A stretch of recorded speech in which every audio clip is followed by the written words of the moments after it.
Assalamualaikum warahmatullahi wabarakatuh. Waalaikumsalam. Alhamdulillah, puji syukur marilah kita sama-sama panjatkan kehadirat Allah Subhanahu wa taala.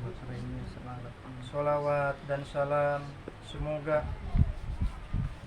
terlimpah tercurah kepada junjungan kita Habibana wa nabiyana baginda Rasulullah sallallahu alaihi wasallam beserta seluruh keluarganya, kepada para sahabatnya, dan mudah-mudahan sampai juga kepada kita semua sebagai umatnya. Amin.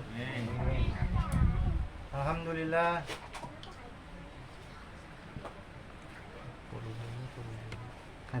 Allah masih memberikan rahmat, taufik, hidayah juga inayahnya kepada kita semua, sehingga alhamdulillah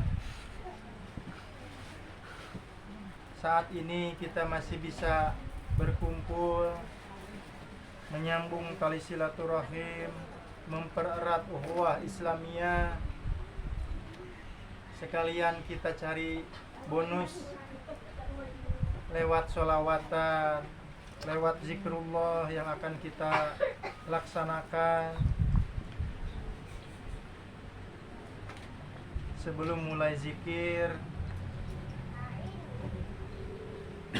Saya sedikit berbagi ilmu yang dulu pernah saya catat. Ilmu ini dari Kiai Haji Ahmad Yasin Asmuni. Ilmu ini pas untuk kita-kita yang ada di majelis zikir. Menurut Pak Kiai Haji Ahmad Yasin Asmuni, zikir ini zikir yang rutin kita kerjakan. Alhamdulillah, beberapa di antara kita sudah dilantik, sudah diijazah lah. Zikir yang rutin kita amalkan ini, mukjizatnya akan hadir, karomahnya akan hadir, maunahnya akan hadir, sesuai dengan inti dan makna kata yang dizikirkan. Di ilmu zikir Miftahul Hijib ini, inti dan makna kata yang dizikirkan adalah asma, sholawat, dan asma ya latif.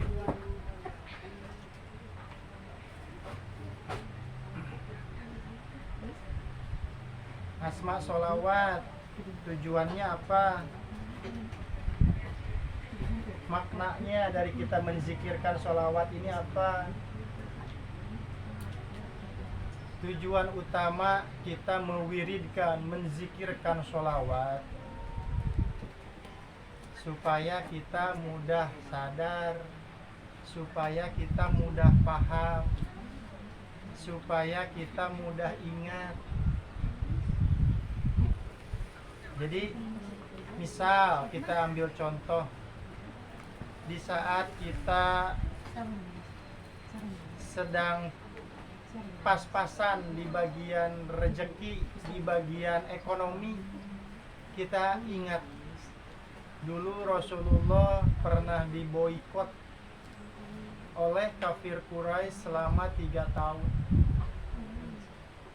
Rasulullah sampai mengikat perutnya, bata 3 bilah di perut diikat oleh Rasulullah.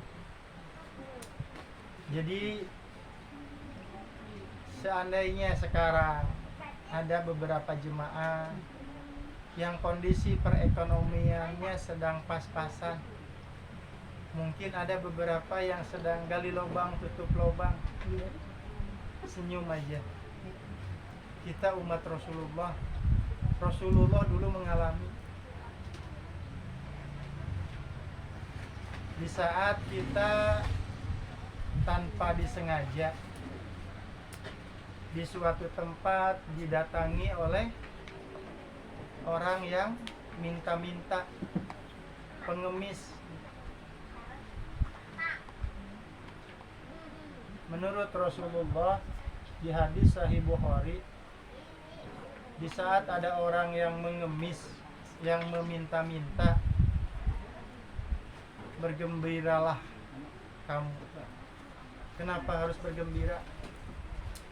Karena orang tersebut sedang menjual kemuliaan dirinya sebagai manusia. Belilah kemuliaannya itu.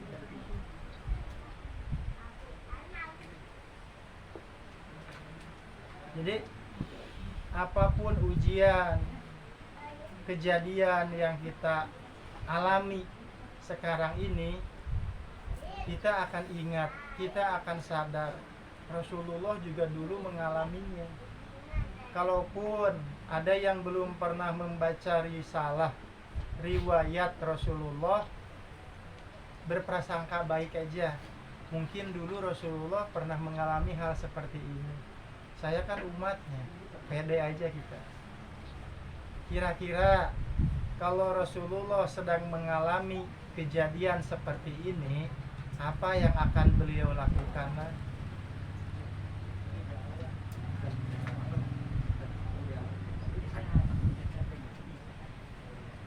Di saat kita diberi kesempatan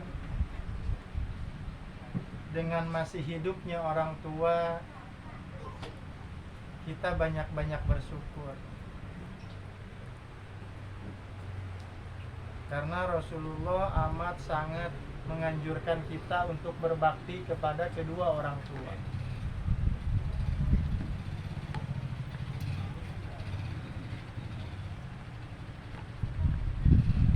Seandainya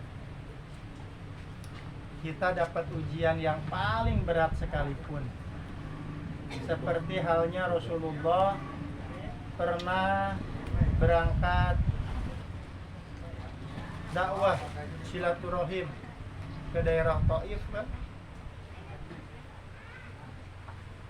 Sambutan masyarakat di sana, sambutan penduduk di sana malah melempari Rasulullah dengan kerikil. Ada yang menceritakan sebagian riwayat dilempari juga dengan kotoran unta yang sudah mengering. Apa yang dilakukan Rasulullah di saat beliau dilempari oleh penduduk Taif? Beliau memaafkan, bahkan mendoakan penduduk tersebut supaya beliau dapat hidayah. Terus penduduk Taif tersebut jadi manusia-manusia yang selamat dunia akhirat. Begitupun untuk kita. Rata-rata di antara jemaah yang hadir di sini semuanya kan korban ain, korban sihir, korban teluh, korban tenung, korban santet, rata-rata. Ada juga yang korban cinta katanya.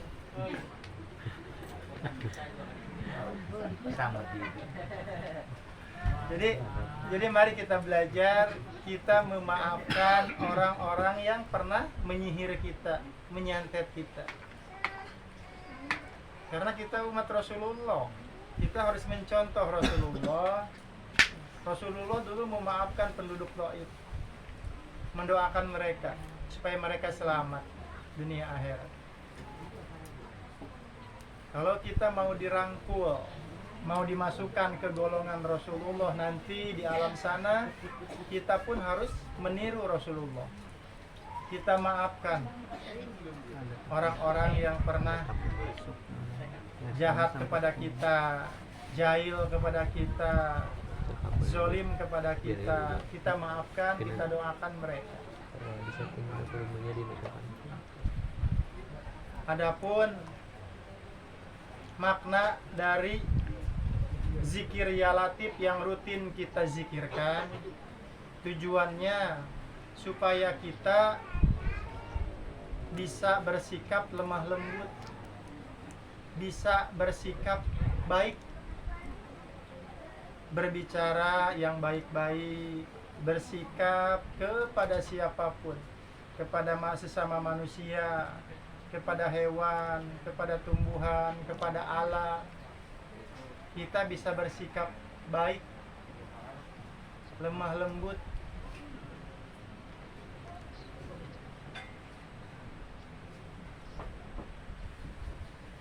Ada beberapa jemaah yang cerita ke saya, mereka diberi ujian, tapi mereka belum bisa menyampaikan ujiannya itu ke Rasulullah. Kesimpulannya mereka gagal di ujian tersebut. Padahal ujian tersebut didatangkan atas izin Allah.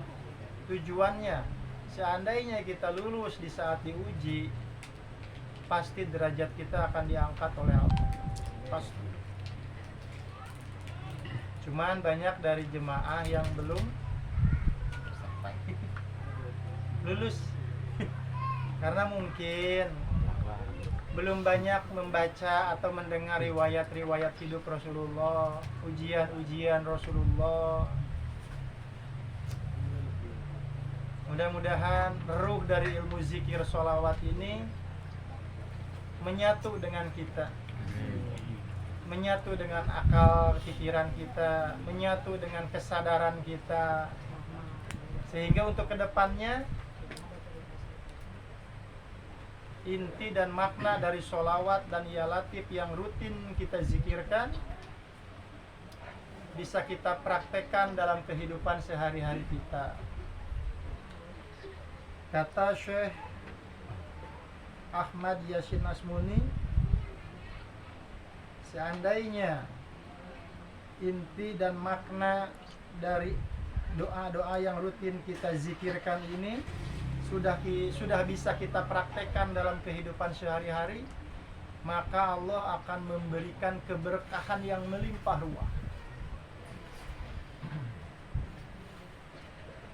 Contohnya Abdurrahman bin Auf, sahabat Rasulullah. Beliau mempraktekkan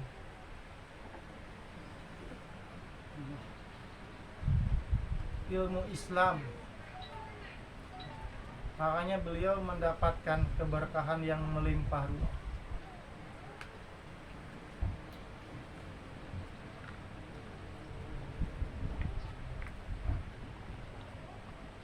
Pernah ada satu kiai di daerah Banten, kisahnya beliau terkena sihir. Beliau datang ke guru minta diruqyah. Setelah diruqyah, beliau izin minta amalan dari doa kita ini, ilmu zikir Miftahul Hijib ini. Jadi oleh guru diberilah lembaran yang 3 lembar ini. Berhubung kiainya sudah diberi kasyaf oleh Allah, begitu melihat bacaan ini, kiainya langsung menangis. Menangisnya menangis terharu. Menurut beliau, doa-doa yang ada di ilmu zikir Miftahul Hijib ini sungguh luar biasa. Kesadaran kita sebagai umat Rasulullah, kesadaran kita sebagai hamba Allah, kesadaran kita sebagai anak dari orang tua, kesadaran kita sebagai orang tua dari anak, kesadaran kita sebagai bagian dari masyarakat akan meningkat lebih hebat seandainya kita mau rutin menzikirkan doa-doa yang ada di ilmu zikir Miftahul Hijib ini. Adapun kita yang belum diizinkan Allah diberi kasyaf, sudah alhamdulillah.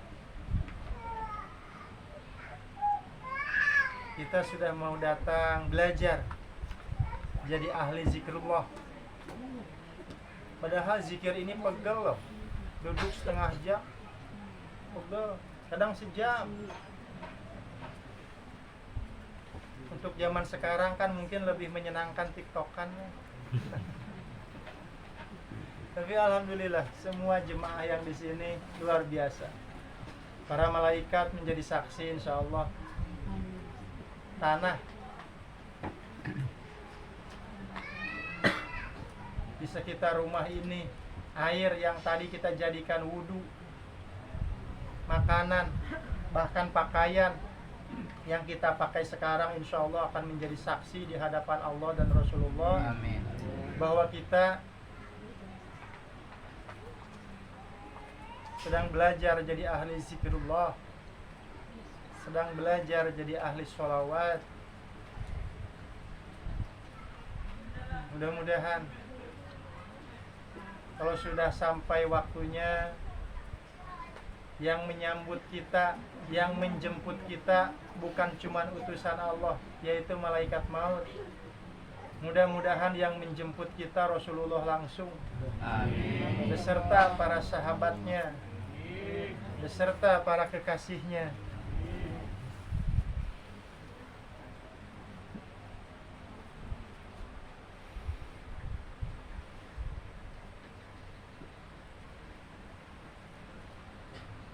Bismillah, insyaallah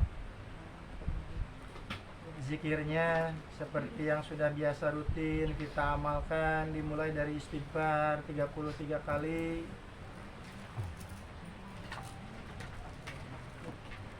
Kita harus malu dengan Rasulullah lah. Menurut hadis, Rasulullah dalam sehari semalam beristighfar 70 kali. Ada yang menurut sebagian hadis lagi 100 kali. Malam ini kita beristighfar 33 kali aja, ditambah 3 kali lagi di hijab utamanya.